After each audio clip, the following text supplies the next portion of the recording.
السلام علیکم ورحمۃ اللہ وبرکاتہ۔ معزز سامعین، بسم اللہ الرحمن الرحیم۔ ولر کنارے جلد اول، پارٹ 6۔ پہلا حادثہ۔ میری زندگی حادثات سے تعبیر ہے۔ زندگی کے اوراق جتنے لکھے جائیں گے اور آپ کے پڑھنے میں آئیں گے، آپ حادثات کا نہ ختم ہونے والا سلسلہ پائیں گے، اور بسا اوقات آپ خود محسوس کریں گے کہ اس شخص کی زندگی کا اتنا سفر طے کرنا کسی معجزے سے کم نہیں ہے۔ یہ صرف غیبی مدد اور دستگیری ہے کہ یہ شخص ان جانکاہ حادثات میں بچ نکلا ہے۔ میں نے لکھا ہے کہ والد مرحوم ہمارے لیے غربت اور ناقابل بیان افلاس اور محتاجی کے باوصف لباس اور خورد و نوش کا اس زمانے کے معیار کے مطابق اچھا انتظام کرتے تھے۔ نسواری رنگ کا فرن پہنے، پاجامہ کے بغیر دسمبری یا جنوری کا مہینہ تھا کہ میں کوئلے سے بری کانگڑی لے کر نیچے صحن میں آیا۔ مرحوم جلال الدین شاہ جو لکڑی کا کاروبار کرتے تھے، رامپور راجپور سے لکڑی کے شہتیر کہونس کے مقام پر نہر زینگیر میں ڈال کر زوری مز میں نکالتے تھے اور صحن میں رکھتے تھے۔ انگاروں سے بری کانگڑی لے کر میں ایک شہتیر پر بیٹھ گیا۔ کچھ لمحات کے بعد ہی شہتیر نے کروٹ لی اور میں آگ بری کانگڑی لے کر نیچے گر گیا اور دائیں ران آگ سے جلس گئی۔ والدہ مرحومہ، پھوپھی مرحومہ اور دوسرے لوگ دوڑ پڑے اور مجھے اٹھا لیا۔ میں جلن کی وجہ سے کراہ رہا تھا۔ کافی عرصہ تک میں بستر پر دراز رہا۔ ان ایام میں علاج معالجہ کا کوئی انتظام اور بندوبست نہیں تھا۔ پھر دور افتادہ گاؤں زوری مز میں اس کا تصور بھی نہیں کیا جا سکتا تھا۔ گھاس سے بنی چٹائیاں پرانی ہو چکی ہوتی تھی، ان کو کاٹ کر جلاتے تھے اور یہی راکھ بدن کے جلے ہوئے حصے پر ڈالتے تھے۔ یہی ایک علاج میسر تھا۔ کافی عرصہ بعد یہ زخم مدمل ہو گیا اور میں دوبارہ چلنے پھرنے کے قابل ہو گیا۔ دوسرا حادثہ۔ زوریمز گاؤں کی وجہ تسمیہ یہ ہے کہ مغرب کی طرف پہاڑی زیرہ کے پودوں سے بھری پڑی ہوتی ہے۔ ہم بچے ایک ساتھ وہاں جاتے اور زیرہ کی بوٹیاں بغل میں دبائے خوش گھروں کی طرف آتے تھے۔ ایک روز معمول کے مطابق ہم ڈلوان سے اتر کر نہر زینگیر پر بنے پل سے گزر رہے تھے۔ نہر میں پانی لبالب بھرا ہوا تھا۔ میرا پاؤں پھسل گیا اور میں تقریباً 20 فٹ اونچائی سے دھڑام سے پانی میں گر گیا۔ میرے ہم عمر بچے چیختے چلاتے پل پار کر چکے تھے اور میں برفیلے پانی کے تیز بہاؤ کے ساتھ نہر میں بہہ رہا ہوں۔ گھنٹوں اور ساعتوں کی بات نہیں، چند لمحات کی بات تھی کہ میرا دم گھٹ جاتا اور میں نسین منسیہ ہو جاتا۔ غیبی مدد بھی برابر اسی ساعت اور عجلت کے ساتھ پہنچ گئی جس عجلت کے ساتھ میں موت کے منہ میں جا رہا تھا۔ مرحوم خواجہ غلام احمد مستری جو بوٹنگوں کے رہنے والے تھے اور نہر زینگیر میں مستری کے منصب پر فائز تھے۔ مرحوم غلام قادر لون وٹلب کے رہنے والے کلیوں کے میٹ تھے۔ زوری مز کے مرحوم محمد سبحان ڈار کلی، یہ تینوں عین اسی وقت پل پر پہنچے اور انہوں نے مجھے نہر میں گرتے دیکھ لیا۔ محمد سبحان ڈار نے نہ آو دیکھا نہ تاؤ، نہ کپڑے اتارے اور نہ جوتے، نہر میں چھلانگ لگائی اور مجھے پکڑ کر باہر نکالا۔ پانی پیٹ کے اندر جا چکا تھا۔ والدہ مرحومہ کو پتہ چل گیا، وہ اضطرابی اور ہیجانی کیفیت کا شکار ہو کر آ گئی اور مجھے گود میں بٹھا کر گھر پہنچا دیا۔ اوندے منہ گھڑے پر بٹھا دیا۔ پیٹ میں گیا پانی باہر آ گیا اور میں ہوش میں آ گیا۔ ذرا ٹھہر کر سوچئے کہ قدرت کی طرف سے بچاؤ کی کیا صورت بنی۔ اگر یہ لوگ اس موقع پر جائے واردات پر نہ پہنچتے تو بچپنے اور معصومیت میں ہی میری زندگی کا خاتمہ ہو چکا ہوتا۔ اللہ تبارک و تعالیٰ کا یہ فرمان اس واقعے پر کتنا چشمہ ہوتا ہے جو حضرت یعقوب علیہ السلام کی زبانی ادا ہو رہا ہے۔ اعوذ باللہ من الشیطان الرجیم، فاللہ خیر حافظا وہو ارحم الراحمین۔ اللہ ہی بہتر محافظ ہے اور وہ سب سے بڑھ کر رحم فرمانے والا ہے۔ سورہ یوسف آیت 64۔ یہ الفاظ حضرت یعقوب علیہ السلام نے اس وقت اپنے فرزندوں سے کہے جب انہوں نے حضرت یوسف علیہ السلام کے چھوٹے بھائی بنیامین کو اپنے ساتھ لے جانے کے لیے کہا اور ان کی حفاظت کرنے کا وعدہ کیا۔ حضرت یعقوب علیہ السلام نے ان سے فرمایا، کیا میں اس کے معاملے میں تم پر ویسا ہی بھروسہ کروں جیسا اس سے پہلے اس کے بھائی کے معاملے میں کر چکا ہوں؟ تم پر کیا بھروسہ کریں؟ اصل میں حقیقی محافظ تو اللہ تعالیٰ ہی ہے۔ تفہیم القرآن۔ آنے والے صفحات میں اب دیکھیں گے کہ اللہ حافظ حقیقی نے اپنے کمزور اور ناتواں بندے کو کس طرح قدم قدم پر حفاظت فرمائی ہے۔ میرا رواں رواں اگر زبان کی شکل اختیار کرے پھر بھی اس کا حق ثنا ادا نہیں ہو سکتا ہے۔ سبحانک ما شکرناک حق شکرک، پاک ہے تیری ذات، ہم سے وہ شکر ادا نہ ہو سکا جو حق تیرے شکر ادا کرنے کا تھا۔ جان دی ہوئی اسی کی تھی، حق تو یہ ہے کہ حق ادا نہ ہوا۔ ابتدائی تعلیم۔ زوریمز کا محل وقوع میں نے بتایا ہے کہ یہ بستی ولر کے کنارے پہاڑ کے دامن میں دو بازوؤں کے بیچ میں گھیری ہوئی ہے۔ یہاں کوئی سڑک نہیں تھی، اب بھی نہیں ہے، جب بھی سطور 2009 میں لکھی جا رہی ہے۔ نہر زینگیر کے بند پر سے آمد و رفت ہے، یا ہمارے بچپن میں عقب کی پہاڑی کے اوپر سے تھی، جس کو مقامی زبان میں پانزل کہا جاتا ہے۔ اس بستی کے باشندوں کا اصلی بستی کہونس کے ساتھ کوئی خاص رابطہ نہیں تھا، بلکہ یہاں کے لوگوں کی آمد و رفت اور رابطہ زینگیر علاقہ کی بستیوں کے ساتھ ہی ہوا کرتا تھا۔ پہلی بستی وٹلب اور پھر بوٹنگو کی بستی آتی ہے۔ یہاں اس زمانے میں پرائمری اسکول ہوا کرتا تھا۔ ہمارے والدین اگرچہ بالکل ان پڑھ تھے، مگر دونوں کو ہماری تعلیم کا بہت زیادہ اشتیاق اور آرزو تھی۔ وہ دل و جان سے چاہتے تھے کہ ہم کچھ پڑھ لکھ لیں۔ چنانچہ بڑے بھائی مرحوم سید میرک شاہ اور مجھے والد بزرگوار نے بوٹنگو پرائمری اسکول میں داخلہ کرا دیا۔ کہونس میں ان ایام میں ایک مکتب تھا جہاں مرحوم مولوی محمد صدیق صاحب پڑھاتے تھے۔ والد مرحوم نے میرا ہاتھ پکڑ کر بوٹنگو تک پہنچا دیا۔ پرائمری اسکول میں سری نگر کے ایک پنڈت جی ماسٹر نیانند پڑھایا کرتے تھے۔ بلند قد، اکھرے بدن کے، بڑے خلیق اور ملنسار استاد تھے۔ پگڑی باندھے اسکول آتے تھے اور بڑی محبت اور شفقت کے ساتھ پڑھاتے تھے۔ ہم دونوں بھائی پیدل کبھی عقب کی پہاڑی کے اوپر سے اور کبھی نہر زینگیر کے بند سے اسکول آتے تھے۔ ابتدائی سے ہمیں پڑھنے کا بڑا شوق اور جذبہ تھا، مگر غربت اور افلاس ہماری راہ میں سب سے بڑی رکاوٹ تھی۔ پرائمری درجے کی کتابیں خریدنا بھی ہمارے والد بزرگوار کے بس کی بات نہیں تھی۔ وٹلب بستی میں چند خوشحال اور اوسط درجے کے گھرانے تھے، جن میں مرحوم عبدالعزیز ریشی کا گھرانہ بھی تھا۔ وہ ٹھیکہ داری کا پیشہ کرتے تھے۔ نہر زینگیر کے کام اکثر ان کے ہاتھوں اور بوٹنگو کے مرحوم خواجہ حبیب اللہ بٹ کے ہاتھوں انجام پاتے تھے۔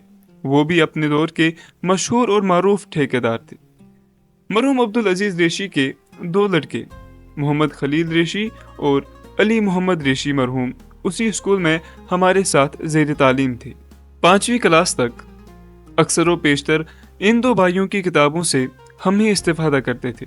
غربت کا یہ حال تھا کہ ہم جب اسکول سے واپس آتے تھے تو گھر میں کھانے کے لیے کچھ بھی نہیں ہوتا تھا۔ میں بھوک سے نڈال ہو کر روتا اور اپنے آپ کو بے رحمی کے ساتھ پیٹتا تھا۔ بڑے بھائی مجھے تسلی دیتے تھے، ہمشیرہ بھی بہت دلاسا دیتی تھی۔ والدہ مرحومہ ادھر ادھر دیکھتی باتی تھی کہ کچھ کھانے پینے کے لیے مہیا کیا جائے۔ اکثر دودھ کے بغیر چائے اور سنگھاڑے کی روٹی مل جاتی تھی اور ہماری بھوک قدرے کم ہو جاتی تھی۔ سینچائی کے سیزن میں والد مرحوم نہر زینگیر کی حفاظت پر مامور رہتے تھے اور وہ گھر نہیں آتے تھے۔ ہماری چیخ و پکار سن کر مرحومہ پوفی کھانے کی کوئی نہ کوئی چیز لے کر آتی تھی اور ہمیں وہ خوب دلاسا دے کر اور پیار و محبت سے پیش آ کر چپ کر آتی تھی۔ اس ناگفتہ بہ صورتحال کا سامنا کرتے ہوئے ہم نے 5ویں جماعت کا امتحان پاس کیا۔ مجھے پورے اسکول میں 3ری پوزیشن حاصل ہو گئی۔ اس طرح والدین اور میرے حوصلے بھی بہت بلند ہوئے کہ ہم آگے کی تعلیم جاری رکھ سکیں گے۔ بڑے بھائی کو والد مرحوم نے ہردو شیوا زینگیر میں مرحوم مولانا سید ثناء اللہ شاہ صاحب کے مکتب میں داخل کرایا، جہاں دینی کتابوں کا درس دیا جاتا تھا۔ ان ایام میں مکتبوں میں عام طور پر گلستان اور بوستان درسن پڑھائی جاتی تھی۔ یہ دونوں کتابیں فارسی زبان کی مشہور کتابیں ہیں اور شیخ سعدی شیرازی رحمتہ علیہ کی تصنیفات ہے۔ سرکاری مدرسوں کے نصاب میں اردو لازمی زبان تھی اور دینیات بھی بڑی پابندی کے ساتھ پڑھائی جاتی تھی۔ 5ویں درجے تک دینیات ہر طالب علم کے ورد زباں ہوا کرتی تھی۔ 6 کلمے، نماز، روزہ اور عبادات کے آداب نہایت توجہ اور دلچسپی کے ساتھ سکھائے اور پڑھائے جاتے تھے۔ ماسٹر جی اگرچہ پنڈت تھے مگر وہ بہت ہی محنتی تھے اور بڑی شفقت اور محبت کے ساتھ پڑھاتے تھے۔ وہ اسی بستی میں قیام بھی کرتے تھے۔ ان کی فیملی بھی ساتھ ہوتی تھی۔ ان کے گھریلو اخراجات کے لیے ہر طالب علم کو ہر ماہ چاول 1 سیر اور ایک انڈا لانا پڑتا تھا۔ کسی طالب علم کو یہ ناگوار نہیں گزرتا تھا، بلکہ بڑی خوشی اور محبت کے ساتھ ہر طالب علم یہ نذرانہ پیش کرتا تھا۔ اس طرح ماسٹر جی بھی بڑے پیار اور محبت کے ساتھ ہر طالب علم کے ساتھ پیش آتے تھے۔ ہمارے والد بزرگوار جب بھی موقع پاتے تھے وہ آنجھانی ماسٹر نیانند جی سے ملتے تھے اور ہماری پڑھائی کے بارے میں ان سے دریافت کرتے تھے۔ ان پڑھ ہوتے ہوئے بھی ان کو بہت زیادہ خیال رہتا تھا کہ بچے ٹھیک طرح دلچسپی کے ساتھ تعلیم حاصل کرتے ہیں یا خدا نخواستہ وقت ضائع کرتے ہیں۔ اس طرح ہماری پرائمری درجے کی تعلیم مکمل ہو گئی۔ پورے زیناگیر علاقے میں اس زمانے میں کوئی ہائی اسکول نہیں تھا۔ بومئی میں مڈل اسکول تھا، اس لیے کہ وہاں پنڈت برادری کے کچھ گھرانے آباد تھے۔ سوپور قصبے میں ہائی اسکول تھا۔ زیناگیر، سوناواری، رفیع آباد، سنگراما، کریری اور گردو نواح کے علاقہ جات کے لڑکے پرائمری اور مڈل درجوں کے آگے تعلیم حاصل کرنے کے لیے سوپور کی طرف ہی رخ کرنے پر مجبور ہو جاتے تھے۔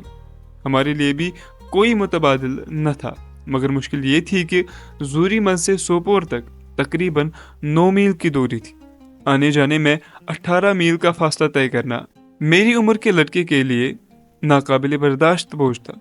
ان ایام میں کہیں کہیں ٹانگے کی سواری بہم تھی، گاڑیوں اور بسوں کا تصور بھی نہ تھا۔ اکثر سفر پیدل طے کرنا پڑتا تھا۔ والدین کے لیے بھی یہ صورتحال بڑی پریشان کن تھی کہ اس لڑکی کی تعلیم جاری رکھنے کی صورت کیا بنے گی۔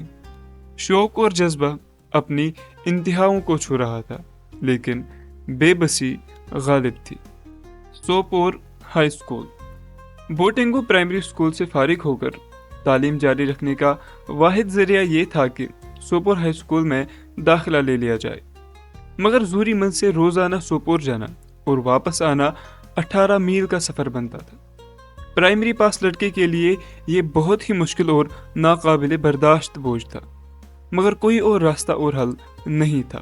مجبوراً سوپور ہائی اسکول میں داخلہ لے لیا گیا۔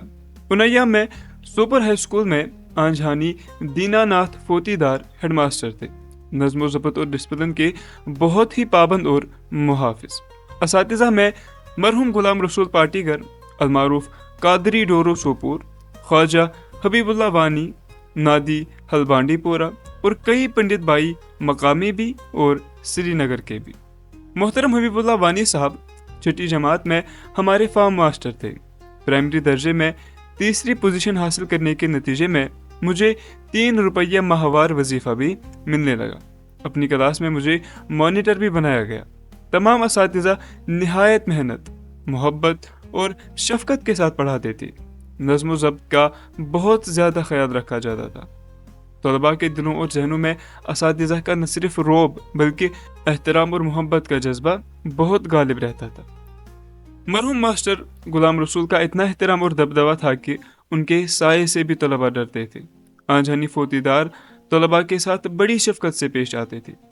پریئر اور ڈرل کے وقت خود نگرانی کرتے تھے۔ ایک دفعہ 6ٹھی جماعت میں طلباء نے کچھ شور مچایا۔ فارم ماسٹر مرحوم حبیب اللہ وانی ہیڈ ماسٹر کے کمرے میں تھے۔ شور سن کر وہ ہمارے کلاس میں آئے اور آتے ہی مجھے زوردار تماچا رسید کیا۔ میں نے کہا، جناب میں شور نہیں کر رہا تھا۔ فرمایا، آپ مانیٹر تھے، آپ کو کنٹرول کرنا چاہیے تھا۔ دوران تعلیم یہ میرے لیے پہلا اور آخری تھپڑ تھا۔ اس کے بعد کبھی ایسا موقع نہیں آیا کہ کسی وجہ سے مجھے مار پڑی ہو۔ ہر ایک مضمون میں میں کامیابی کے ساتھ آگے بڑھ رہا تھا۔ زوری مل سے سوپور پہنچنے تک مجھے بہت ہی پاپڑ پیلنے پڑتے تھے۔ گھر سے نکل کر وٹلپ گھاٹ سے ولور پر بنے بند سے ہتھ لنگوں کے بیچوں بیچ جانوارہ اور وارپورہ سوپور کی طرف جانے والے راستے پر سفر شروع ہو جاتا تھا۔ اسکول پہنچنے پر بھی نڈال اور گھر واپس پہنچنے پر بھی نیم جان۔ کبھی آدی پورہ میں رشتہ داروں کے یہاں، کبھی وارپورہ سوپورہ میں۔ کوئی مستقل انتظام نہیں ہو پا رہا تھا۔ جیسے تیسے میں اپنے جذبے شوق کی تسکین کا سامان فراہم کر لیتا تھا۔ مارننگ ٹائم کے ایام میں الگ صبح اٹھ کر خود چائے بناتا اور خود ہی روٹی یا چاول ہوتے تو پکا لیتا اور کسی برتن میں رکھ کر ہتھ لنگوں میں مرحوم مبارک شاہ کی دکان پر رکھ لیتا تھا اور اسکول سے واپس آ کر کھا لیتا تھا اور پھر گھر کی طرف روانہ ہو جاتا تھا۔ ہتھ لنگوں میں توت کی درختوں کی لمبی قطار تھی۔ گرمی کے موسم میں ہم اس نعمت سے بھی خوب سیر ہو جاتے تھے۔ گھر میں کتابوں کی طرف توجہ دینا اور ہوم ورک کرنا، اس کے لیے نہ تو وقت ملتا تھا اور نہ جسمانی سکت رہتی تھی۔ وظیفے کے جو پیسے ملتے تھے، اپنی ضروریات کے ساتھ ساتھ میں محلہ بابا یوسف کے دکاندار محمد رجب ذکی کی دکان سے 1 یا 2 سیر چائے بھی کبھی کبھی گھر کے لیے لے جاتا۔ اس طرح وظیفے کی یہ رقم میرے لیے بہت بڑا سہارا ثابت ہو رہی تھی۔ ان ایام میں 3 روپے بہت قیمتی ہوا کرتے تھے۔ ایک طالب علم کے لیے کتابیں، کاپیاں، قلم و دوات، حتیٰ کہ وردی تک کی ضروریات پوری ہو رہی تھی۔ پڑھنے میں دلچسپی روز بروز بڑھ رہی تھی۔ میں دل و جان کے ساتھ اسکول میں بھی اور دوران سفر بھی سبق یاد کر لیتا تھا۔ غرض پوری ذہنی یکسوئی کے ساتھ میں حصول تعلیم کی راہ میں مشغول تھا۔ والدین کی شفقت اور محبت بھی بہت بڑا سہارا تھا۔ خاص طور مرحومہ پوفی صاحبہ اسکول جاتے وقت اور آتے وقت دیکھ لیتی تھی کہ اس کے کھانے پینے کے لیے کوئی شے موجود ہے یا نہیں۔ وہ خود اہتمام کر لیتی تھی۔ اللہ تعالیٰ سے دعا ہے کہ ان سب کی مغفرت فرمائے اور جنت الفردوس میں ان کو مقام اور مرتبہ عطا فرمائے، آمین۔ اکتوبر نومبر کے مہینوں میں کبھی کبھی میں نماز عشاء کے وقت گھر پہنچتا تھا۔ گھر والے بہت پریشان اور فکر مند رہتے تھے۔ ایسی ہی ایک صورتحال سے مجھے ایک چاندنی رات میں سابقہ پڑا۔ بہت دیر ہو چکی تھی، آسماں کھلا تھا اور چاند پوری آب و تاب کے ساتھ چمک رہا تھا۔ نہر زینگیر میں پانی بند ہو چکا تھا۔ میں وٹلب پوائنٹ پر پہنچا۔ بہت گھبراہٹ اور خوف محسوس ہو رہا تھا۔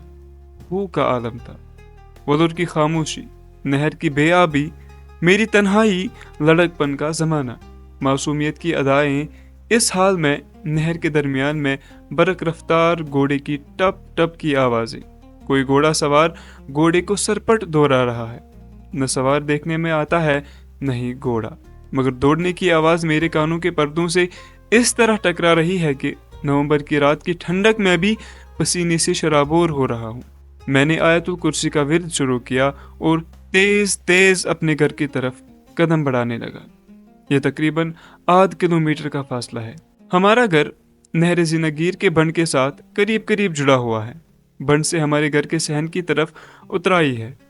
میں اتر ہی رہا تھا کہ گھوڑے کی رفتار اور آواز میں کوئی کمی نہیں آ رہی ہے۔ یہ بدستور میرا تعاقب کر رہی ہے، یہاں تک کہ میں صحن میں پہنچ گیا۔ یکایک گھوڑے کی دوڑنے کی آواز بند ہو گئی۔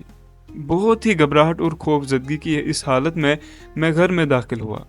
والدین اور پوفی بڑی بے تابی اور اضطراب کے ساتھ میری راہ تک رہی تھی۔ میں نے اس انوکھے واقعے کا تذکرہ کیا۔ سب نے دلاسا دیا اور کہا، اللہ تعالیٰ کی طرف سے تمہاری تنہائی میں تمہاری حفاظت اور تسلی کا اہتمام کیا گیا۔ دیر سے آمد کے ایسے کئی دن درپیش آئے، مگر اس نوعیت کا واقعہ پھر کبھی دیکھنے میں نہیں آیا۔